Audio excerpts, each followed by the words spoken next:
Next time chapati ಮಾಡಿದವಾಗ ನೀವು ಈ ಚಪಾತಿ ನೂಡಲ್ಸನ್ನು ಖಂಡಿತ ಟ್ರೈ ಮಾಡಲೇಬೇಕು. ಬಹಳ ರುಚಿಯಾಗಿರುತ್ತೆ. ಮನೆಯಲ್ಲೇ ಚಿಲ್ಲಿ ಟೊಮೆಟೊ ಸಾಸ್ ಮಾಡಿಕೊಂಡು ಮಾಡಿರುವಂಥದ್ದು. ನಮಸ್ತೆ, ನಾನು ನಿಮ್ಮ ಲತಾ ವೆಜ್ ರೆಸಿಪೀಸ್ ಆಫ್ ಕರ್ನಾಟಕಕ್ಕೆ ನಿಮಗೆಲ್ರಿಗೂ ಮತ್ತೊಮ್ಮೆ ಸ್ವಾಗತ. ಮೊದಲಿಗೆ ಚಿಲ್ಲಿ ಟೊಮೆಟೊ ಸಾಸ್ ಮಾಡ್ಕೊಳ್ಳೋಣ.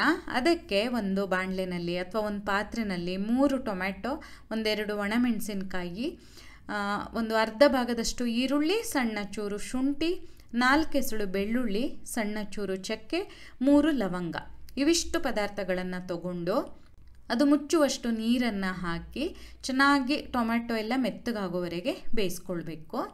ಒಂದು 5 ನಿಮಿಷ ಚೆನ್ನಾಗಿ ಕುದಿಸಿದ್ರೂ ಸಾಕಾಗುತ್ತೆ. ನೋಡಿ, ಈ ರೀತಿ ಟೊಮೆಟೊ ಎಲ್ಲ ಸ್ವಲ್ಪ ಮೆತ್ತಗಾಗಿ ಬೆಂದ ಕೂಡಲೇ ಸ್ಟವನ್ನು ಆಫ್ ಮಾಡಿ ಈ ಚಕ್ಕೆ ಲವಂಗ ಎಲ್ಲ ತೆಗೆದು ಬಿಡೋಣ. ತೆಗೆದು ಸ್ವಲ್ಪ ಬಿಸಿ ಆರಿದ ಮೇಲೆ ಮಿಕ್ಸಿ ಜಾರಲ್ಲಿ ತೊಗೊಂಡು ನುಣ್ಣಗೆ ರುಬ್ಕೊಳ್ಬೇಕು. ಅಂದರೆ ನೂಡಲ್ಸ್ ಅಂದರೆ ಸಾಸ್ಗಳು ಹಾಕಬೇಕಾಗತ್ತೆ. ಎಲ್ಲರ ಮನೇಲೂ ಸುಲಭವಾಗಿ ಸಾಸ್ ಸಿಗೋದಿಲ್ಲ ಅಲ್ಲ, ಅದಕ್ಕೆ ನಾನು ಸಾಸ್ ಮಾಡಿಕೊಂಡು ನೂಡಲ್ಸ್ ಹೇಗೆ ಮಾಡೋದು ಅಂತ ತೋರಿಸ್ತಾ ಇದ್ದೀನಿ.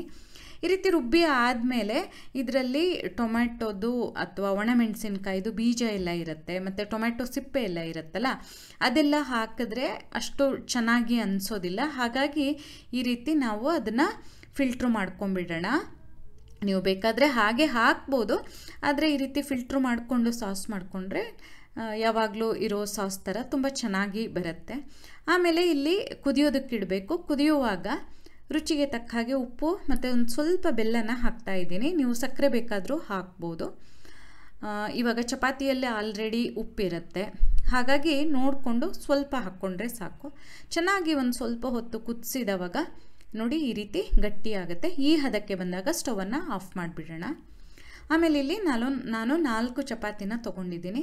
ಅದನ್ನು ಹೀಗೆ ಮಧ್ಯಕ್ಕೆ ಕತ್ತರಿಸ್ಕೊಂಡು ಹೀಗೆ ರೋಲ್ ಮಾಡಿ ನೋಡಿ ಈ ರೀತಿ ತೆಳುವಾದ ಸ್ಟ್ರಿಪ್ಗಳಾಗಿ ಕತ್ತರಿಸ್ಕೊಳ್ಬೇಕು. ನೀವು ಕತ್ತರಿ ಸಹಾಯದಲ್ಲಾದರೂ ಕತ್ತರಿಸ್ಬೋದು ಅಥವಾ ಚಾಕು ಸಹಾಯದಲ್ಲಿ ಬೇಕಾದರೂ ಕತ್ತರಿಸ್ಕೊಳ್ಬೋದು. ತುಂಬ ತೆಳು ಮಾಡೋದು ಬೇಡ. ನಾನಿಲ್ಲಿ ತೋರಿಸ್ತಿದ್ದೀನಲ್ಲ, ಇಷ್ಟು ಅಗಲ ಇರಲಿ.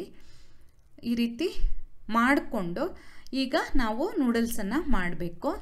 ನೂಡಲ್ಸ್ ಮಾಡೋದಕ್ಕೆ ಬೇರೆ ನೂಡಲ್ಸ್, ಹಕ್ಕ ನೂಡಲ್ಸ್ ಎಲ್ಲ ಮಾಡೋ ಥರನೇ ಸ್ವಲ್ಪ ವ್ಯತ್ಯಾಸ ಅಷ್ಟೇ. 1-2 ಟೇಬಲ್ ಚಮಚದಷ್ಟು ಎಣ್ಣೆ ಬಿಸಿ ಮಾಡಿ ಕತ್ತರಿಸಿರುವಂತಹ ಬೆಳ್ಳುಳ್ಳಿ ಹಾಗೂ ಹಸಿಮೆಣಸಿನಕಾಯಿಯನ್ನು ಹುರ್ಕೊಳ್ಬೇಕು. ಒಂದು 4-5 ಎಸಳು ಬೆಳ್ಳುಳ್ಳಿ ಸಾಕು. ಹಾಗೆ ಮಿಕ್ಸ್ಡ್ ವೆಜಿಟೇಬಲ್ಸನ್ನು ಹಾಕಿ ಹುರಿಬೇಕು. ನಾನಿಲ್ಲಿ ಕ್ಯಾರೆಟು, ದೊಣ್ಣೆ ಮೆಣಸು, ಕೋಸು, ಈರುಳ್ಳಿ ಹಾಗೂ ಈರುಳ್ಳಿ ಗಿಡದ ಬಿಳಿ ಭಾಗ ಇಷ್ಟನ್ನು ಹಾಕಿದ್ದೀನಿ. ಚೂರು ಉಪ್ಪು ಮತ್ತೊಂದು ಚೂರು ಸಕ್ಕರೆ ಅಥವಾ ಬೆಲ್ಲನ ಹಾಕ್ಕೊಂಡು ಈ ರೀತಿ ಚೆನ್ನಾಗಿ ಹುರಿಬೇಕು. ಅಂದರೆ ತುಂಬ ಮೆತ್ತಗಾಗೋದೆಲ್ಲ ಏನೂ ಬೇಡ.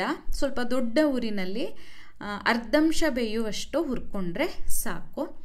ಆನಂತರ ಇದಕ್ಕೆ ಈಗಾಗಲೇ ಸಾಸ್ ಮಾಡ್ಕೊಂಡಿದ್ವಲ್ಲ, ಅದನ್ನು ಹಾಕಬೇಕು. ಇದು ನಿಮ್ಮ ರುಚಿಗೆ ಅಥವಾ ಖಾರಕ್ಕೆ ಎಷ್ಟು ಬೇಕು ನೋಡಿಕೊಂಡು ಹಾಕಿ. ನಾನು ಒಂದು 4 ಚಮಚದಷ್ಟು ಹಾಕಿದ್ದೀನಿ. ಮೊದಲಿಗೆ ಈಗ 2 ಚಮಚ ಹಾಕಿದೆ, ಮತ್ತು ಮಿಕ್ಸ್ ಮಾಡುವಾಗ ಮತ್ತು 2 ಚಮಚ ಹಾಕ್ಕೊಂಡಿದ್ದೆ. ನೋಡಿ, ಇಷ್ಟು ಮಿಕ್ಸ್ ಮಾಡಿ ಆದಮೇಲೆ ನಾವು ಕತ್ತರಿಸಿಟ್ಕೊಂಡಿದ್ವಲ್ಲ ಆ ಚಪಾತಿನ ಹಾಕಿ ಒಂದು ಸಲ ಹೀಗೆ ಮಗ್ಚಿದ್ರೆ ಆಯಿತು. ತುಂಬ ಹೊತ್ತು ಮಗ್ಚೋದು ಬೇಡ, ಯಾಕಂದರೆ ಚಪಾತಿ ಎಲ್ಲ ಬೇಯಿಸ್ಕೊಂಡಿರ್ತೀವಲ್ಲ ಆಲ್ರೆಡಿ. ಒಂದು ಸಲ ಹೀಗೆ ಮಗ್ಚಿ ಮೇಲಿಂದ ಚೂರು ಈರುಳ್ಳಿ ಗಿಡನ ಹಾಕ್ಕೊಂಡ್ರೆ ಆಯಿತು. ಬಹಳ ರುಚಿಯಾಗಿರುತ್ತೆ. ಖಂಡಿತ ಟ್ರೈ ಮಾಡಿ.